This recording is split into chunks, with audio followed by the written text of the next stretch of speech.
नमस्कार दोस्तों, मैं पीयूष मिश्रा, कैसिया रोड निवासी, आप सभी को आगामी जो 6 अप्रैल को चुनाव हो रहा है उसमें बढ़ चढ़ कर भाग लेने के लिए, वोट देने के लिए आग्रह कर रहा हूं कि आप सभी अपने मताधिकार का प्रयोग करें। लेकिन दोस्तों, मैं आपको कुछ बताना चाहता हूं।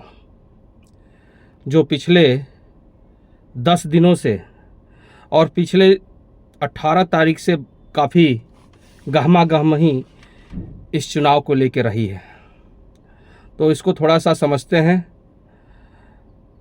तो दोस्तों, जो वर्तमान कार्यकारिणी काम कर रही है, इन 10 लोगों का चुनाव 18 दिसंबर 2022 को हुआ था, जिसमें 10 लोग चुनकर आए थे। जो 10 लोग इसमें चुनकर आए थे, ये 18 दिसंबर 2022 को हुआ था चुनाव। उसके बाद कुछ बोर्ड गठन में दिक्कत हुई, फिर 9 जनवरी 2023 को बोर्ड का गठन हुआ और यह कार्यकारिणी कार्य कर रही थी। रूल के हिसाब से प्रत्येक वर्ष चुनाव होना है, जहां 1/3 लोगों का चुनाव होना है। जिन 1/3 लोगों का चुनाव करना है, उनको रिटायर दिखाकर उसको जीबीएम में पास कराना होता है, या जिनको रिटायर किया गया है अगर उनको कोई ऑब्जेक्शन है तो उन पे सुनवाई की जाती है। उसके बाद से वो 3 लोग जो भी हों, 3 लोग हों, 4 लोग हों, उनको वो किया जाता है। तो 22 दिसंबर 2022 के बाद से 22 दिसंबर 2023 तक यह प्रक्रिया पूरी कर लेनी चाहिए थी, या 9 जनवरी कह लीजिए कि 9 जनवरी 2023 तक प्रक्रिया पूरी कर लेनी चाहिए थी। या तो वैसे चुनाव के डेट से माना जाता है तो 22 दिसंबर 2022 से 22 दिसंबर 2023 तक चुनाव की प्रक्रिया पूरी कर लेनी चाहिए थी। लेकिन वर्तमान कार्यकारिणी ने न तो कोई चुनाव का नोटिस लगाया, न किसी को रिटायर दिखाया इस पिछले 1 साल। जो उसमें से कुछ लोग थे, जो अन्य 5 लोग थे जो पदाधिकारी नहीं थे, उन्होंने डिप्टी रजिस्ट्रार महोदय के यहाँ शिकायत की कि इसका कार्यकाल पूरा हो गया है, तो इस पे चुनाव कराया जाए। डिप्टी रजिस्ट्रार महोदय ने 16/1/2024 को इस वर्तमान कार्यकारिणी को कालातीत घोषित कर दिया। कालातीत जब घोषित किया तो इसके लिए जिन लोगों ने शिकायत की थी, उन्होंने एक हाई कोर्ट में कैविएट भी डाल दी कि अगर कोई स्टे के लिए जाता है तो वो सुनवाई किया जाए। लेकिन कुछ हमारे ज्ञानी पुरुष कहते हैं कि case Rakesh Gangwar ji and team ने किया, लेकिन केस किया विंसर नोआ अपार्टमेंट ओनर एसोसिएशन, जो पदाधिकारी हैं। क्योंकि वादी और प्रतिवादी जो केस करता है वादी होता है, जो प्रतिवादी है। तो जो केस हुआ उसमें विंसर नोआ अपार्टमेंट ओनर की तरफ से केस किया गया 16/1/2024 को जो ऑर्डर आया था उसके खिलाफ, और दूसरे तरफ रिस्पोंडेंट में जो था वो डिप्टी रजिस्ट्रार ऑफिस था, state of UP and 6 others में इन लोगों को बनाया था। जिसमें सुनवाई के बाद से 27/2/2024 को हाई कोर्ट ने कहा कि भाई आप लोग अपना जो जवाब है वो सब लोग अपना 4 हफ्ते के अंदर जमा करें। मीनवाइल चूंकि कालातीत घोषित है, तो मीनवाइल आप इस पे चुनाव करा सकते हैं। चुनाव का रोक नहीं है। अगर कोई गलती पाई जाती है तो वो सब्जेक्ट टू मैटर रहेगा, आप चुनाव का डिसीजन लीजिए। फिर से दोनों ग्रुप प्रयास करते रहे और अंत में 3/10/2024 को डिप्टी रजिस्ट्रार ने दोनों पक्षों को कहा कि आप 15 दिन के अंदर अपना अपना पक्ष रखें कि क्या करना चाहिए। सुनवाई हुई, सुनवाई के बाद से पुनः 19 दिसंबर 2024 को, पहला दिया था उसने 16/1/2024 को, दोबारा जब उसने डिप्टी रजिस्ट्रार ऑफिस ने ऑर्डर पास किया 19/12/2024 को, तो उसमें कालातीत किया और आवास विकास के अधियासी अभियंता को चुनाव अधिकारी नियुक्त कर दिया। चुनाव अधिकारी नियुक्त कर दिया, चुनाव का प्रोसेस शुरू हो गया। चुनाव अधिकारी जो सज्जन थे, उन्होंने किसी कारणवश से असमर्थता जता दी कि हम चुनाव नहीं करा सकते हैं, और जो कि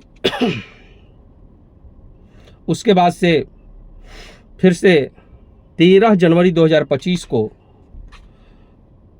एक आदेश पारित हुआ, जिसमें कि यह कहा गया कि यह कराएंगे और जो वर्तमान कार्यकारिणी है वह जो जरूरी खर्चे हैं उसी को पूरा करेगी।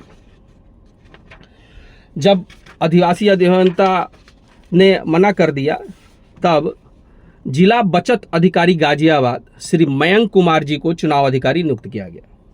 चुनाव अधिकारी श्री मयंक कुमार जी ने अपना कार्यक्रम घोषित किया, दोनों लोगों से मिले और उन्होंने एक 7 फरवरी 2025 को आदेश दिया कि जो वोटर लिस्ट है उसको पूरा कर लिया जाए। जो लोग हैं उनका जो किसी का नाम छूट गया है, किसी का नाम चेंज होना है, किसी का पैसा बकाया है, उसको कर लिया जाए। 7 फरवरी को उन्होंने एक ऑर्डर पास किया। वर्तमान कार्यकारिणी ने एक पत्र दिया कि भाई कैसे किया जाए, जिसकी मृत्यु हो गई है उस पर, तो उसका भी निदान उन्होंने 18/2 को फिर से एक पत्र लिखा कि जो रूल के हिसाब से है, जो नियम के हिसाब से है, उसके हिसाब से कर लीजिए। 2022 में जो चुनाव हुआ था उसके हिसाब से कर लीजिए। एक पत्र और उन्होंने 18 फरवरी को दे दिया। उसके बाद से एक जागर्स पार्क में जीबीएम बुलाई गई। जीबीएम उसको नहीं कहेंगे, जीबीएम वो नहीं थी, वो क्या था कि चुनाव अधिकारी मिलना चाहते थे, लोगों को समझना चाहते थे, जिसमें कई सारी बातें हुई कि चुनाव को कैसे संपन्न कराया जाए। लेकिन जो पदाधिकारी थे उन्होंने एक नोटिस लगाया उसको जीबीएम के रूप में दिखाने के लिए, लेकिन चूंकि वो निर्वाचन अधिकारी द्वारा ओपन बैठक थी, कोई भी आके अपने सुझाव, कोई अपना वो दे सकता था, वो कोई जीबीएम नहीं थी। लेकिन वर्तमान पदाधिकारियों ने अपने नोटिस में, अपने व्हाट्सएप ग्रुप में ऐसा लिखा था कि वो एक जीबीएम है। उन्होंने नाम ऐड करने की और सबका वो किया। उसके बाद 7/3/2022 को, आप लोग डेट याद रखिएगा, 7/3/2025 को एक पूरा शेड्यूल घोषित कर दिया कि भाई इस दिन फॉर्म मिलेंगे, इस दिन फाइनल वोटर लिस्ट लगाई जाएगी और 10 लोगों का चुनाव होगा, जिसमें फॉर्म 20 तारीख को, नामांकन पत्रों का वितरण था 20 तारीख को, 20 मार्च को, और 22 मार्च तक 12 से 5 तक जमा करना था, और 23 को उसका विड्रॉ का, और ये फाइनल था। कहानी मित्रों 20 तारीख को शुरू होती है कि जब 20 तारीख को माननीय मयंक कुमार जी आते हैं निर्वाचन अधिकारी, तो एक पत्र वर्तमान पदाधिकारियों द्वारा मयंक कुमार जी को दिया जाता है, जिसमें यह कहा, 18 मार्च का वह पत्र है, जिसमें यह कहा, दिखाया गया है, वह पत्र डिप्टी रजिस्ट्रार ऑफिस से 18 मार्च को जारी होता है। 18 मार्च को वह पत्र जारी होता है, जिसमें ऐसा दिखाया गया है कि 10 मार्च और 8 मार्च को वर्तमान कार्यकारिणियों ने, 10 मार्च और 8 मार्च, जबकि 7 मार्च को चुनाव की घोषणा और डेट सारा कुछ फाइनल हो चुका है, निर्वाचन अधिकारी अपनी प्रक्रिया पूरी कर चुके हैं। उस पत्र में यह ऐसा लिखा हुआ है डिप्टी रजिस्ट्रार ऑफिस के पत्र में कि 8 मार्च और 10 मार्च को वर्तमान पदाधिकारियों ने एक पत्र दिया है वहाँ पे डिप्टी रजिस्ट्रार ऑफिस में, जिसमें श्री विजय पाल मलिक, श्री प्रीतम पवार और श्रीमती निशा गुप्ता जी को रिटायर दिखाया गया है। इस पत्र में ऐसा लिखा हुआ है ठीक है, पत्र का आदर होना चाहिए, किसी भी गवर्नमेंट का पत्र है। लेकिन मित्रों, अब कहानी ये शुरू होती है कि जैसा मैंने शुरू में बताया कि 1 साल के अंदर चुनाव होना चाहिए था, लेकिन यह चुनाव 2023 में अगर 3 आदमी को रिटायर कर दिया गया होता और उसको जीबीएम द्वारा पास करा लिया गया होता तो यह पत्र की वैल्यू ज़्यादा होती। लेकिन हमारे जो सारे पढ़े लिखे लोग हैं, सारे अच्छे लोग हैं, सारे मल्टीनेशनल कंपनियों में काम करने वाले लोग हैं, इन्होंने एक पत्र डिप्टी रजिस्ट्रार महोदय के यहाँ दिया, जिसकी सत्यापित प्रतिलिपि मेरे पास है। उन्होंने दिखाया कि 13 अक्टूबर 2024 को एक मीटिंग की गई और उस मीटिंग में इन तीनों लोगों को रिटायर दिखा दिया गया। ठीक है, जो कि करना था 13 अक्टूबर 2023 में, इन्होंने 2024 में किया। ठीक है भाई, अब उसको उस पत्र, ये जो 13 अक्टूबर की मीटिंग इन्होंने बताई है, इसमें इन्होंने इस पत्र को 26 दिसंबर 2024 को, जब तक 2 कालातीत के लेटर आ चुके थे जनवरी 2024 और 19 दिसंबर 2024 को जब कालातीत के 2 लेटर आ चुके थे, तो 26 दिसंबर को एक पत्र लिखा गया कि इनको हमने रिटायर दिखा दिया। 2 कालातीत हो जाने के बाद से ये 13 अक्टूबर की मीटिंग हुई, इसकी नोटिफिकेशन, इसका पत्र लगभग 2 महीने बाद डिप्टी रजिस्ट्रार ऑफिस को भेजा जाता है और कहा जाता है कि ये 3 लोग रिटायर हो गए हैं, जो कि वहाँ पे 2 जनवरी 2025 को प्राप्त हुआ। मित्रों, इसमें समझने वाली बात ये है कि किसी भी गवर्नमेंट पत्र का जो भी है आदेश, कई बार अधिकारीगण पूरा फैक्ट ना देखते हुए, क्योंकि वो जो मिनट्स बनाई गई 13 अक्टूबर वाली, उसमें कहीं भी यह नहीं लिखा गया कि हमारा चुनाव 18 दिसंबर 2022 को हुआ था। 18 दिसंबर अगर 2022 होता तो 1 साल के अंदर इनको रिटायरमेंट दिखाना पड़ता। ये 2 साल बाद 13 अक्टूबर 2024 को मीटिंग करते हैं, उसमें रिटायर करते हैं और इसका 2 महीने बाद 26 दिसंबर जब 2 का लेटर आ चुका होता है, तब वो ये उसको भेजते हैं वहाँ पे डिप्टी रजिस्ट्रार ऑफिस। ठीक है, 18 मार्च के लेटर का सम्मान होना चाहिए, लेकिन वर्तमान निर्वाचन अधिकारी श्री मयंक कुमार जी ने रूल एंड रेगुलेशन के हिसाब से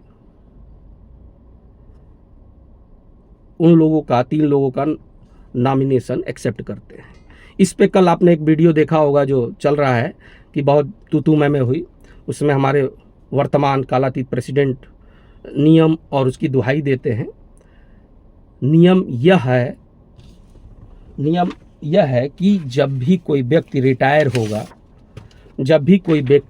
होगा या रिटायर किया जाएगा या हटाया जाएगा किसी कारण से, तो उसको ये 28 नंबर में लिखा हुआ है रूल्स में, किसी पदाधिकारी को जिसको हटाया जाना स्वामियों द्वारा प्रस्तावित किया गया हो, बैठक में सुनवाई का एक अवसर दिया जाएगा।